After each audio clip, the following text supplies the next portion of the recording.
In this video, I'll show you how to publish your Google AI Studio app to the Play Store. First, open Google AI Studio and create your app. Add all the features and design elements you want. When your app is ready, click on Save and make sure it's stored in your Google Drive. After saving, you'll see an option to share your app. Click on Share, then copy the link to your app. This link will be used in the next step. Now, open your browser and go to appmyweb.net.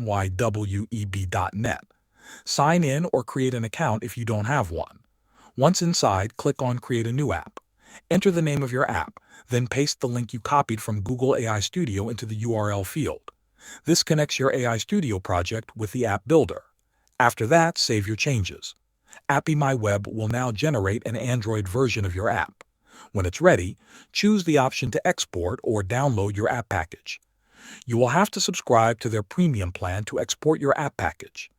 This will usually be an Android app bundle or APK file. Next, go to the Google Play console at play.google.com/console. Sign in with your Google account, and if you're new, you'll need to buy a one-time developer subscription to publish apps. After that, click Create App. Fill in your details and continue. Once everything looks good, submit your app for review. After Google reviews and approves it, your app will appear on the Play Store and users can start downloading it. That's the full process. Thanks for watching.